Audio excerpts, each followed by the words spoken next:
ایک بندہ پوچھتا ہے کہ ماموں اپنے بھانجے کی بیوی کی زکوٰۃ نکال سکتا ہے؟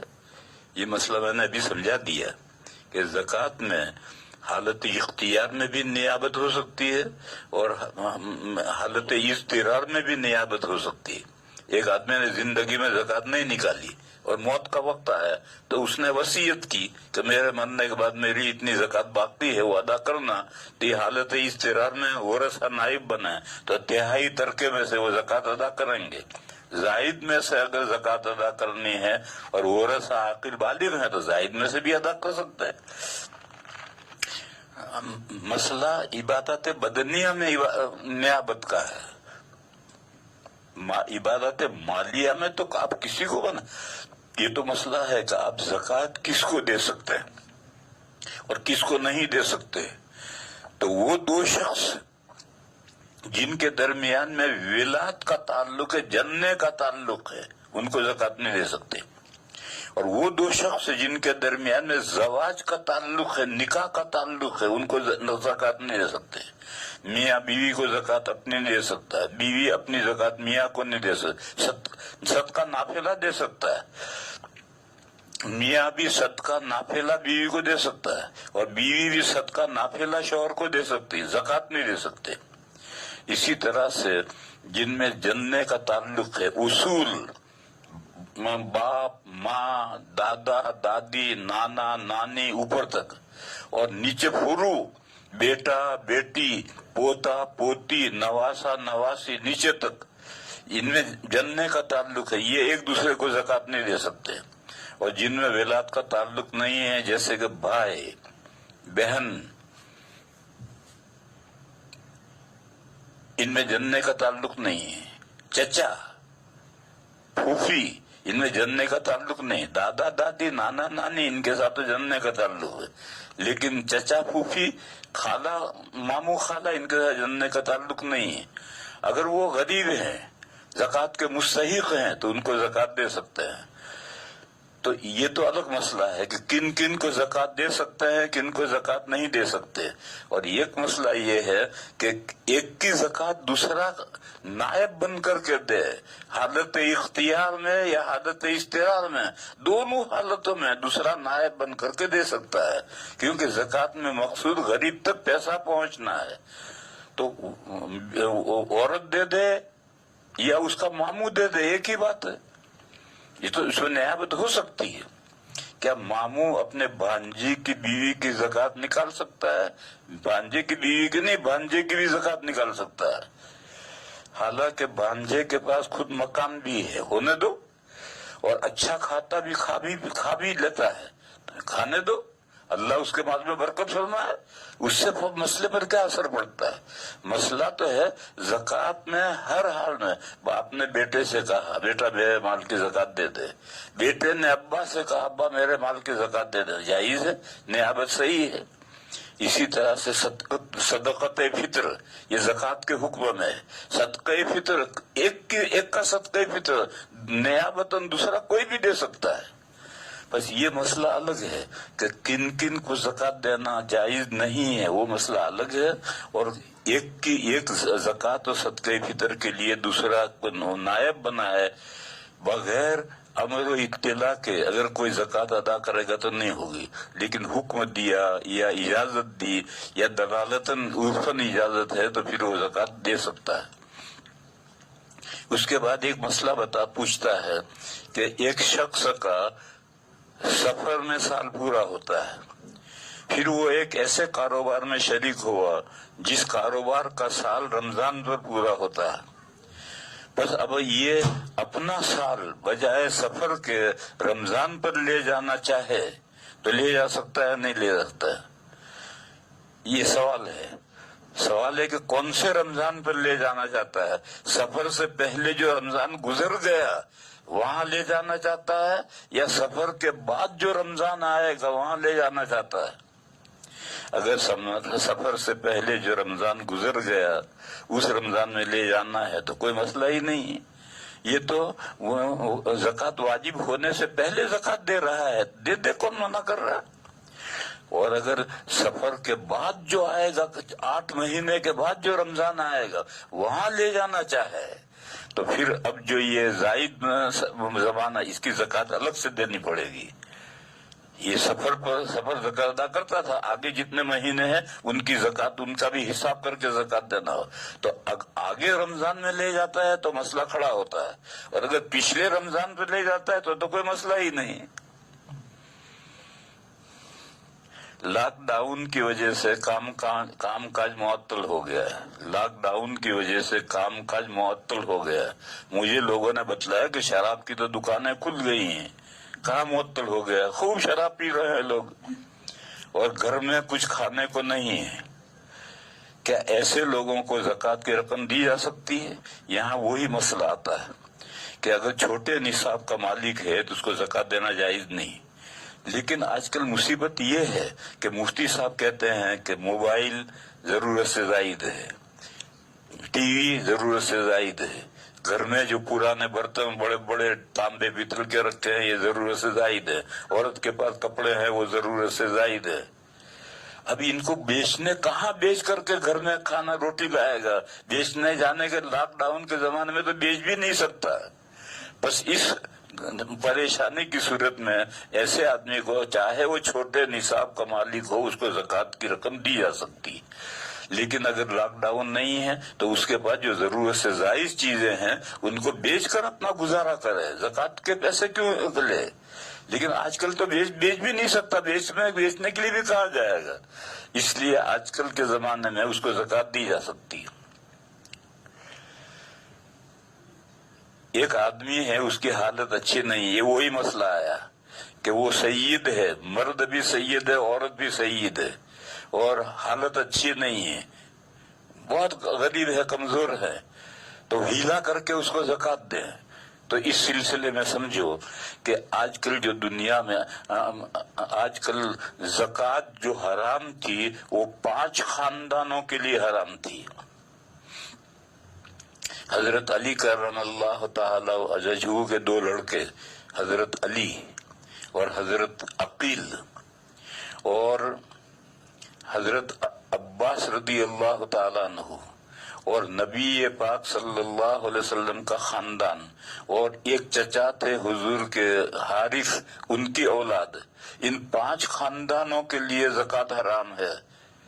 لیکن یہ تو سارا مسئلہ گاؤں خرد ہو گیا اور سب لوگ سمجھتے ہیں کہ صرف حضرت حسن اور حضرت حسین کے اولاد کے لیے زکوٰۃ حرام ہے. حالانکہ زکوٰۃ تو ان 5 خاندانوں کے لیے زکوٰۃ حرام ہے. حضرت علی کرم اللہ تعالی وجہہ کے 17 لڑکے تھے, اور یہ 2 صاحبزادے حضرت حسن اور حضرت حسین یہ تو حضرت فاطمہ کے پیٹ سے تھے, یہ الگ ہے. ان کے علاوہ 15 لڑکے اور تھے جو علوی کہلاتے تھے, ان کی دنیا میں پتہ نہیں کتنی اولاد ہے کہاں ہے, اور عقیل کی کیا اولاد کہاں ہے. اور اسی طریقے پر حضرت عباس کے تو پتہ نہیں کتنے لڑکے تھے, ان کے ساری اولاد, اور حارث کی جو ساری اولاد یہ سب کے لیے زکوٰۃ حرام ہے. لیکن اب مسئلہ سمٹ کر کے رہ گیا 2 صاحبزادوں کی اولاد میں. پھر اس کے بعد میں یہ 2 صاحبزادوں کی اولاد جو سید کہلاتی ہے اس میں ڈپلیکیٹ سید بہت ہو گئے. بعض علاقے ہیں ان علاقوں میں تو کوئی غیر سید ہے ہی نہیں, ہر آدمی کہتا سید فلاں سید فلاں سید فلاں, ہر ایک اپنے نام کے ساتھ سید دکھاتا ہے. تو کیا سارے سید اسی صوبے میں گھس گئے جا کر؟ اور ایک ملک تو ایسا ہے کہ حبشی کہتے ہیں میں بھی سید ہوں. ارے بھی حضور کی اولاد میں یہ حبشی کالے کہاں سے آ گئے؟ اس لیے ڈپلیکیٹ سید بہت ہو گیا ہے. جیسے ڈپلیکیٹ سیدوں کا تو مسئلہ نہیں ہے, البتہ وہ سادات جن کا نسب نامہ موجود ہے, جیسے میرے استاد تھے حضرت مفتی سید مفتی مہدی حسن صاحب, وہ حضرت پیران پیر حضرت شیخ عبد القادر جیلانی کے اولاد میں تھے, اور ان کے پاس نسب نامہ پورا تھا, اور وہ ان کی کتابوں میں چھپا ہوا بھی نسب نامہ ہے. ایسے پکے سید ہیں, آج بھی ہیں, آج بھی ایسے سادات ہیں کہ جو پکے سادات ہیں ان کے پاس نسب نامہ ہے. ان سادات کے لیے بھی حضرت مفتی مہدی حسن صاحب قدس سرہ جو دارالعلوم دیوبند کے صدر مفتی تھے اور میرے استاد تھے جن سے میں نے افتاء سیکھا ہے، ان کا فتویٰ یہ تھا کہ ان کو بھی زکوٰۃ دینا جائز ہے، جبکہ اب خمس کا مصرف نہیں رہا۔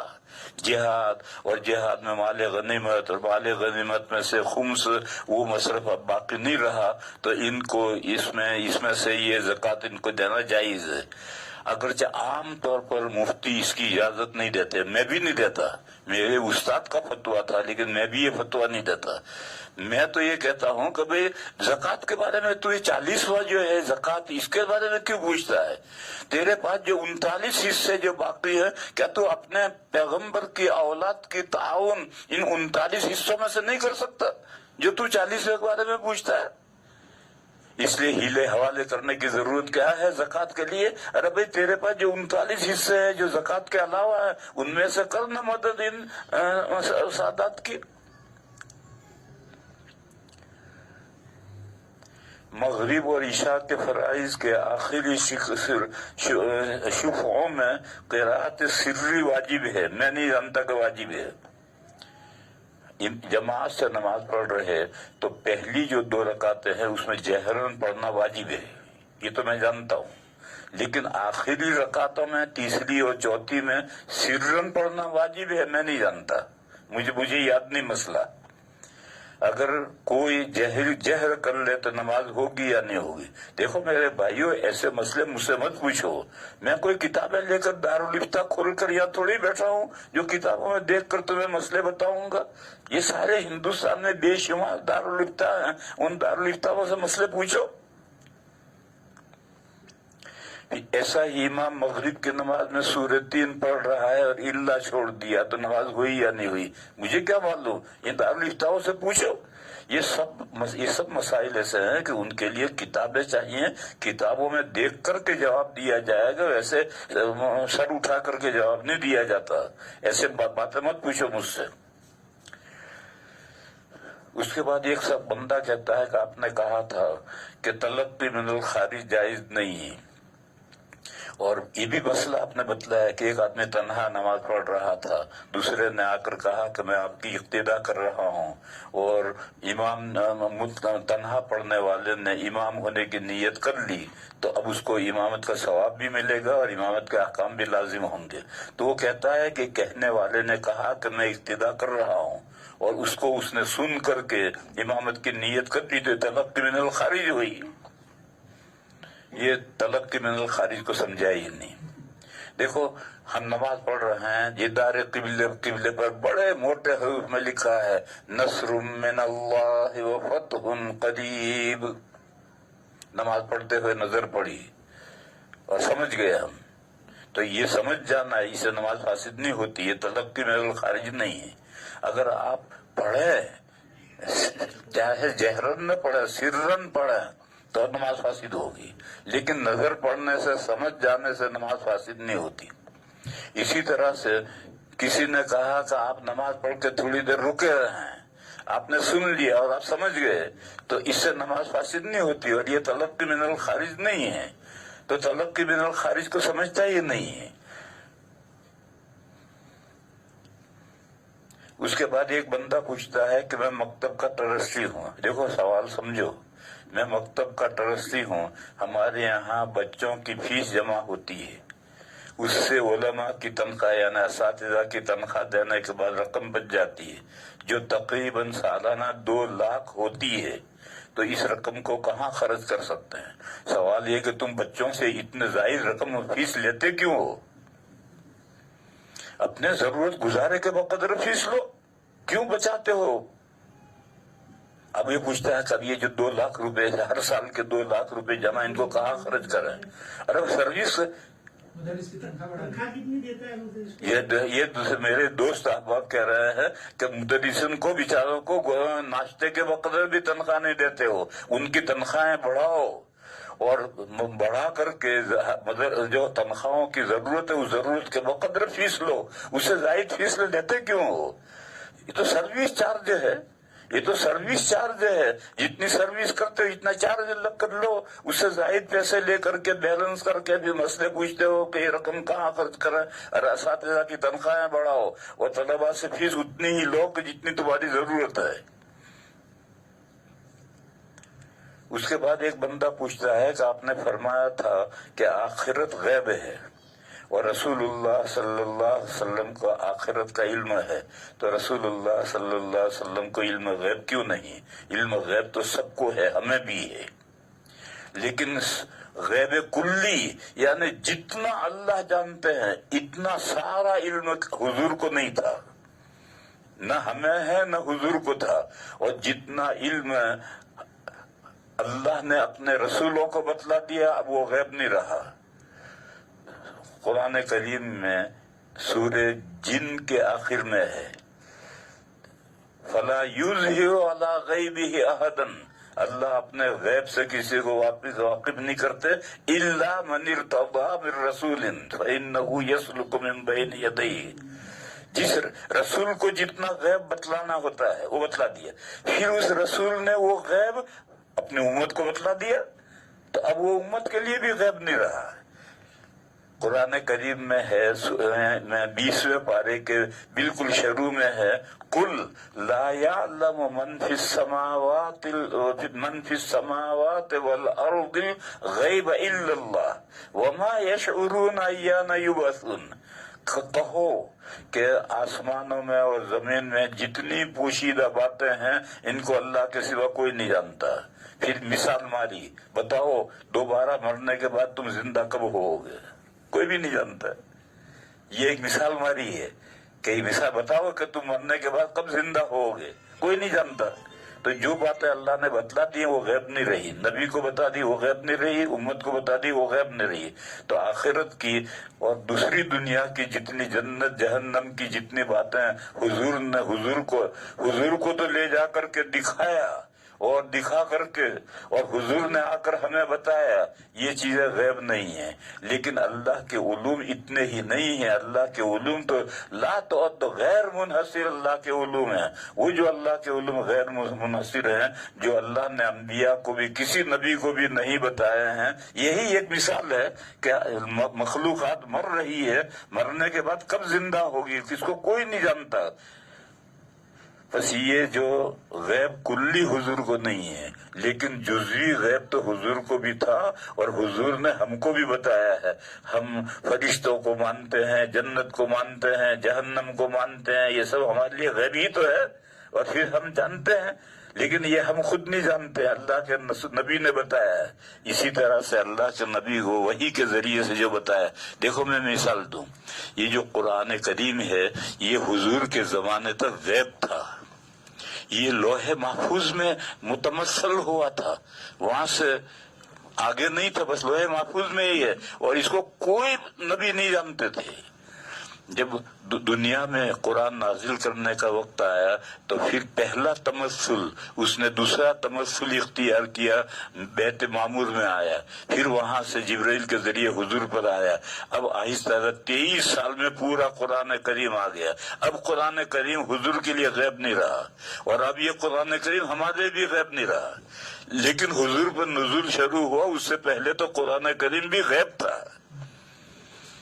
بس آخرت کی باتیں، یہ جو کہہ رہا ہے کہ آخرت غیب ہے، آخرت غیب ہے، یعنی اس کے سارے جزیات غیب نہیں ہیں، اس کے بہت سے جزیات، جنت، جہنم، فرشتے، عذاب، جو حدیثوں میں بیان کیا، قرآن میں بیان کیا گیا، وہ غیب نہیں رہا۔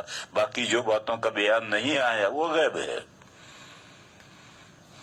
تو رسول اللہ کو علم غیب کیوں نہیں ہے؟ رسول اللہ صلی اللہ علیہ وسلم کو بے حساب غیوب کا علم اللہ نے دیا تھا، اور حضور نے اپنے علوم میں سے بہت سے ہمیں بھی بتلائے ہیں، لیکن سارے غیوب جتنا اللہ جانتے ہیں وہ سارے غیوب اللہ نے کسی کو نہیں بتلائے، اللہ نے اپنے حبیب کو بھی نہیں بتلائے ہیں۔